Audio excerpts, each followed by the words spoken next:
जनसंघ के संस्थापक डॉक्टर श्यामा प्रसाद मुखर्जी की 125वीं जयंती पर राजधानी भोपाल के लाल घाटी स्थित उनकी प्रतिमा पर माल्यार्पण कर उन्हें श्रद्धांजलि दी गई। कार्यक्रम की शुरुआत में मुख्यमंत्री डॉक्टर मोहन यादव ने एक पेड़ मां के नाम अभियान के तहत वृक्षारोपण किया। इस अवसर पर बीजेपी प्रदेश अध्यक्ष हेमंत खंडेलवाल, मंत्री विश्वास सारंग और विधायक रामेश्वर शर्मा सहित बड़ी संख्या में कार्यकर्ता उपस्थित रहे।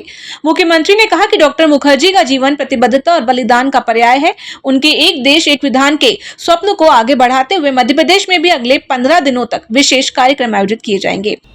आज ऐसे व्यक्तित्व को हम स्मरण कर रहे हैं जिसको 20वीं शताब्दी में बहुत अलग अलग प्रकार से उनकी क्षमता, योग्यता, बुद्धिमत्ता, उनकी कार्यशीलता, उनकी प्रतिबद्धता और उनके बलिदान के कारण जाना जाता है। एक शिक्षाविद, एक चिंतक, सांसद, दूरदर्शी नेता, अद्भुत वक्ता, कुशल संगठनकर्ता और भविष्य की दृष्टि से आने वाली चुनौतियों को, भविष्य के संबंध में आने वाले परेशानियों को पूर्वानुमान लगाते हुए जो अपने जीवन में उन सारी बातों को देख समझकर केवल सोच के नहीं छोड़ देते, बल्कि पीछे पड़ कर के उन समस्या से सबके बीच ला करके उन्होंने अपने उस जीवन को भी धन्य किया और भारत माता की कोख से जन्म लेने का अपना जन्म भी सिद्ध किया।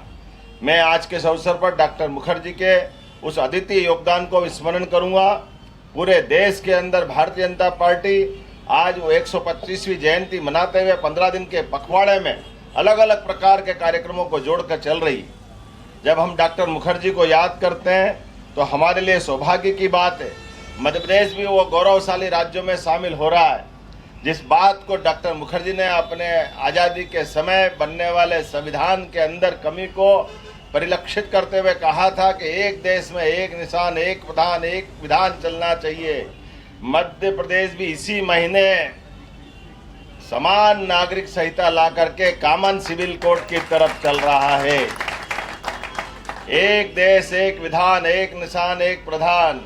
आज इतना बड़ा राज्य मध्य प्रदेश यशस्वी प्रधानमंत्री के नेतृत्व में क्रमशः चरणबद्ध रूप से सभी वो सब करने जा रहा है जो देश के लिए जरूरी है। जोरदार अभिनंदन यशस्वी प्रधानमंत्री नरेंद्र मोदी का करे, जिनके नेतृत्व में उत्तरोत्तर उन्नति की करते हुए भारत अपनी दुनिया में एक विशेष पहचान बना रहा है। डॉक्टर मुखर्जी के उस उदात्त विचार को लेकर के जब हम औद्योगिकरण की तरफ आगे बढ़ रहे हैं, हर वर्ग के जीवन में कल्याण की तरफ बढ़ रहे हैं, हर आदमी के सुख की कल्पना करते हुए डॉक्टर मुखर्जी आगे जाकर के जिस प्रकार से भारत की कल्पना करते थे, सर्वांगीण विकास की कल्पना, इसीलिए मैं आज माननीय अध्यक्ष जी और मंच को बधाई देना चाहूँगा। मध्य प्रदेश ने पहली बार डिफेंस के सेक्टर में कल भी स्वर्णिम इतिहास लिखा है। यह हमारे लिए सौभाग्य की बात है।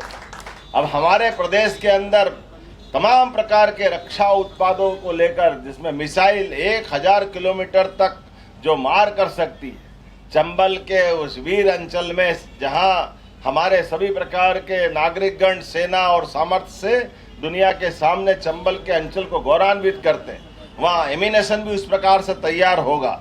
ये सौभाग्य की बात है। और एक एक करके ये सभी सेक्टर में आगे जा करके ग्वालियर में अगले 1.5 महीने के अंदर, 1-1.5 महीने में हम अपने और भी नए प्रकार के काम को लेके आगे चल रहे हैं और मध्य प्रदेश को सर्वांगीण रूप से सशक्त करते हुए, सक्षम करते हुए। इसीलिए जब आज मैं यहाँ से निकलूँगा तो डॉक्टर मुखर्जी की जयंती को सार्थक करते हुए सीतागढ़ी में भी एक बहुत बड़ा इंडस्ट्रियल पार्क, सतगढ़ी में बड़ा इंडस्ट्रियल पार्क, रोजगार के लिए जहाँ रहना, खाना, आराम करना, रोजगार पाना, समग्र रूप से भोपाल बदलते समय में एक अलग प्रकार की आर्थिक समृद्धशाली राजधानी बदलने के लिए जा रहा है। ऐसे में हमने तय किया कि डॉक्टर मुखर्जी से की जयंती से बढ़कर कौन सा दिन हो सकता है। मैं माननीय अध्यक्ष जी को बताना चाहूँगा, हमारे यहाँ पे कन्वेंशन सेंटर पूरे, मैं समझता हूँ मध्य प्रदेश का सबसे बड़ा इतना बड़ा कन्वेंशन सेंटर अगर कहीं बनेगा तो भोपाल में बनेगा, जिसमें सभी प्रकार के आयोजनों को लेकर हमारे लिए भारत मंडपम का आदर्श उदाहरण सामने है।